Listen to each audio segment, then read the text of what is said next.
সম্মানিত ভাইরা আমার, অবশেষে জামাতকে বাদ দিয়ে হেফাজতের বৈঠকে চূড়ান্ত সিদ্ধান্ত হয়ে গেছে। জামাত বাদ দিয়ে অন্যান্য যে ইসলামী দল আছে যেগুলোকে সকলের ঐক্যমত্যে, মানে যদিও তাদের মতাদর্শ অন্যরকম কিন্তু হক দল বলে বিবেচিত, অর্থাৎ কওমি মাদ্রাসা ভিত্তিক যে ইসলামী দলগুলো আছে সমস্ত ইসলামী দল নিয়ে একটি বৃহত্তর ইসলামী জোটের ঘোষণা দিল হেফাজতে ইসলাম বাংলাদেশ। প্রিয় ভাইয়েরা আমার, অনেকদিন ধরেই চেষ্টা করছিলেন হেফাজতের সম্মানিত আমির মহোদয় জনাব মহিবুল্লাহ বাবুনগরী সাহেবের নেতৃত্বে যে আমাদের কওমি ভিত্তিক যে সমস্ত ইসলামী দল আছে এই দলগুলো যেন অন্য তথাকথিত ইসলামী দলের সাথে সম্পৃক্ত না হয়, অর্থাৎ জামাত ইসলামের সাথে যেন কোনোভাবে সম্পৃক্ত না হয়, এজন্য তিনি নিরলসভাবে চেষ্টা করে যাচ্ছিলেন। তো অবশেষে তার এই চেষ্টার সফলতার মুখ দেখেছে। প্রিয় বন্ধুগণ, আমার ভাইরা আমার, আমাদের চরমোনা, তারপরে খেলাফত মজলিস, বাংলাদেশ খেলাফত মজলিস, তারপরে এখন অবশ্য বাংলাদেশ খেলা মজলিস মামুনুল হকের দল জামাতের সাথে থাকলেও খুব দ্রুতই, খুব শীঘ্রই মামুনুল হক সাহেবও কওমি জোটের সাথেই সম্পৃক্ত হয়ে যাবেন ইনশাআল্লাহ। আর এছাড়া ইসলামী ঐক্য জোট, তারপরে বাংলাদেশ ইসলামী ঐক্য জোট সহ যত নিজাম ইসলামী পার্টি, জমিয়ত উলামা ইসলাম, সমস্ত কওমি ভিত্তিক যত ইসলামিক দল আছে সবগুলোকে এক প্ল্যাটফর্মে আনবেন এবং এনে অতি দ্রুতই ইনশাআল্লাহ এই জোটটার আত্মপ্রকাশ করতে যাচ্ছে বলে মনে করা হচ্ছে মানে হয়ে যাবে ইনশাআল্লাহ। মামুনুল হক সাহেবও কিছুদিনের মধ্যেই জামাত ত্যাগ করবে, যেহেতু জামাতের সাথে তার ঐক্য জোট ছিল মূলত রাজনৈতিক সমঝোতা বা নির্বাচনকারী সমঝোতা। এখন তিনি এমনি আছেন আর কি, তবে সেখান থেকে তিনি বের হয়ে আসবেন। তো জামাতকে মাইনাস করে দিবেন। কেন মাইনাস করবে? কারণ জামাত তাদের ভাষায়, মানে আমাদের কওমি দৃষ্টিকোণ থেকে জামাত কিন্তু কোনো ইসলামী দল নাই। এটা হচ্ছে ইসলাম নামধারী সেকুলারিজম দল, যে দলে পর্দার কোনো গুরুত্ব নাই। এই দলের লোকজন কিরকম জানেন? ওরা পর্দা, আল্লাহর ফরজ বিধান এটা উপেক্ষা করবেন, কিন্তু অন্যান্য ক্ষেত্রে খুব বুজুর্গি দেখাবে, অথচ বউটা কিন্তু বাড়ায় রাস্তায় এসে ঘুরে বেড়াচ্ছে। ও দায়ী আল্লাহর জান্নাতে যাবে না, এটা কিন্তু তার মনে নাই। ম্যাক্সিমাম জামাত কর্মী আছে যারা মানে সমাজের মধ্যে দেখায় বিশাল বুজুর্গ, বিশাল আল্লাহওয়ালা, বিশাল আমানতদার, কিন্তু তার বউ তার মেয়ে পর্দা করে না, সব পশ্চিমা স্টাইলে চলাফেরা করে, বিভিন্ন মানে ইসলাম বিরোধী কার্যকলাপের সাথে সম্পৃক্ত।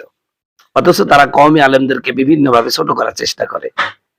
দু একটা ইংরেজি পারে, দু একটা একটু ইকবাইরি, অমনি এরা কিছু জানে না, এরা চার দেওয়ালের মধ্যে থাকে। ভাই, আমরা চার দেওয়ালের মধ্যে থাকি ভালো কথা, তারপরও আল্লাহর কোন হুকুমকে আমরা অমান্য করতে পারবো না। আল্লাহ পর্দাও ফরজ করেছে, দিন প্রতিষ্ঠা আন্দোলনও ফরজ করেছে। আমরা যেমন পর্দা করব তেমন দিন প্রতিষ্ঠা আন্দোলনও করব। তুমি একটাকে করবা আর একটাকে সাইডে দিবা, এইরকম সুবিধাবাদী মুসলমান ইসলামে তাদের কোনো জায়গা নাই। আল্লাহ পাক বলছেন, তাহলে কি তোমরা কোরআনের কিছু আয়াত মানবা আর কিছু আয়াত অস্বীকার করবা? এটা তো মুনাফিকদের কাজ। তো জামাত মূলত এই আয়াতের ব্যাখ্যা করতে গেলে জামাত কিন্তু ধরা খাই যাচ্ছে। এরা কিন্তু পর্দা করে না, পর্দাকে কোনো কিছুই মনে করে না। আল্লাহ যে পর্দা একটা ফরজ বিধান দিয়েছেন এটা কিন্তু কিছু মনে করে না।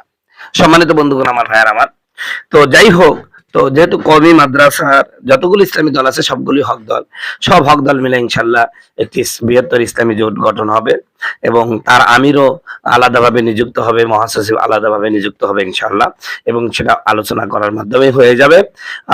তবে জামাতের জন্য এক বদনা সমবেদনা জ্ঞাপন করছি। আসলে জামাত ঠিক হলো না, তাদেরকে বারবার আমরা বলছি যে আপনারা দু একটা আকীদায় সমস্যা আছে, এগুলা করেন আর পরিপূর্ণ ইসলামী দল হয়ে যান। আপনি যদি ইসলামী দল হন, পরিপূর্ণ দল হন, ইসলামী দল হন, আর যদি সেকুলারিজম দল হন, পরিপূর্ণ সেকুলারিজম দল হন, তাহলে আপনারা ক্ষমতায় আসতে পারবেন। কিন্তু কিছুটা ইসলামী, কিছুটা সেকুলারিজম, এই এই সমস্ত মানে একটা প্রতারণার আশ্রয় নেওয়া মূলত, মানে ধর্মীয় ব্রেন ওয়াশ করা, ধর্মীয় ব্ল্যাকমেইল করে আর কি মানুষকে জিম্মি করার এই যে পায়তারা, এগুলো কিন্তু জামাতকে ছেড়ে দেওয়া উচিত আমি মনে করি, যদি বাংলাদেশে রাজনীতি করতে হয়। তো সম্মানিত বন্ধুগণ, আমার ভাইরা আমার, আমরা তাহলে আজকের আলোচনা দ্বারা সুস্পষ্ট ভাবে বুঝে গেলাম যে ইনশাল্লাহ কওমিদের মাধ্যমে একটা বৃহত্তর ইসলামী জোট হতে যাচ্ছে। এই জোটের নেতৃত্ব ইনশাল্লাহ মামুনুল হক সাহেব এবং চরমোনা পীর সাহেব ও জমিয়ত উলামা ইসলামের উলামায়ে কেরাম ইনশাল্লাহ দেবেন। নিসা কিতাবের মধ্যে এসেছে 2 রাকাত নামাজ পড়তে পড়তে মাঝে মাঝে হযরতে বিলাল রাদিয়াল্লাহু তাআলা আনহু ফজরের আযান দিয়া দিতেন। বলেন সুবহানাল্লাহ, জোরে আল্লাহু আকবার। আমার বন্ধুগণ, আমার ভাইয়েরা, এই সাহাবী কিন্তু সাধারণ কোন সাহাবী না রে। এই সাহাবী এই পৃথিবীতে বেঁচে থাকা অবস্থায় 10 জন মানুষ জান্নাতের সার্টিফিকেট পেয়েছেন। তার মধ্যে 3 নাম্বার স্থান হযরত ওসমান গনি। তারপরও আল্লাহর ভয় কেমন ছিল দেখেন ভাই, পরকালের ভয় কেমন ছিল, কবরের ভয় কেমন ছিল। কবর দেখলে হযরত ওসমান 2 চোখের পানি ছেড়ে দিয়ে কাঁদতেন।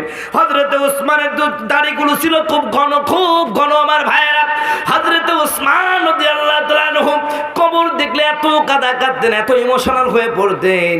আমার বন্ধুগণ, আমার ভাইয়েরা, কাঁদতে কাঁদতে চোখের পানিতে দাড়িগুলো ভিজে গিয়ে মাটি পর্যন্ত ভিজে যেত। বন্ধুরা প্রশ্ন করলো, ওসমান তুমি তো সাধারণ কোনো সাহাবী না, এই পৃথিবীতে বেঁচে থাকা অবস্থায় 10 জন মানুষের জান্নাতের সার্টিফিকেট পেয়েছি, তার মধ্যে 3 নাম্বার স্থান তুমি দখল করে নিয়েছো, তারপর তুমি কেন কান্দো, কেন কান্দো, কেন কান্দো?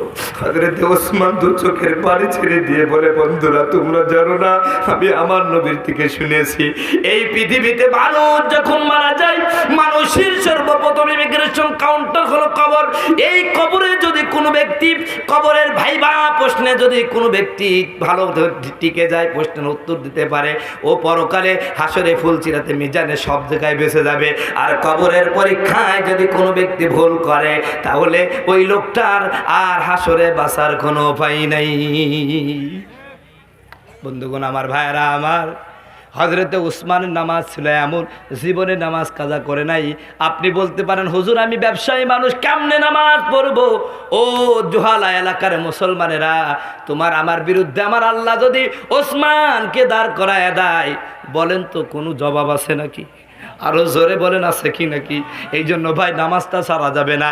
এখন 3য় পর্যায়ে বলেছিলাম, গোটা পৃথিবীর মানুষকে আল্লাহ 3 ভাগে ভাগ করে নেবে।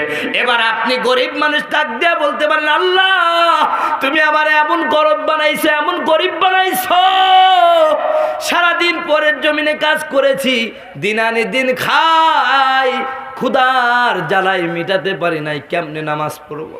আমার আল্লাহ ডাক দেয়া বলবেন, তুই নিজেকে খুব গরিব মনে করছিস, তোর জন্য তোরতেই তো এই পৃথিবীতে আমি কিছু গরিব মানুষ পাঠাইছি, যারা হাজার ক্ষুধার্ত থেকে ছিল, হাজার অভাব ছিল, জীবনে নামাজ ছাড়ে নাই। জোরে জোরে বলেন সুবহানাল্লাহ। বন্ধুগণ, আমার ভাইয়েরা, আমার গভীর মনোযোগ দিয়া দেন। এবার ওই গরিব লোকটা বলবে, আল্লাহ আমার চেয়েও গরিব ছিল, হ্যাঁ ছিল। আমার বন্ধুগণ, আমার ভাইয়েরা, এই গরিব বেনামাজিদের বিরুদ্ধে আল্লাহ পাক একজন নামাজি সাহাবীকে তুলবেন, নাম হযরতে আবু তালহা রাদিয়াল্লাহু তাআলা আনহু। হযরতে আবু তালহা রাদিয়াল্লাহু তাআলা আনহু এমনই গরিব, এমনই গরিব, মক্কা থেকে মদিনায় হিজরত করার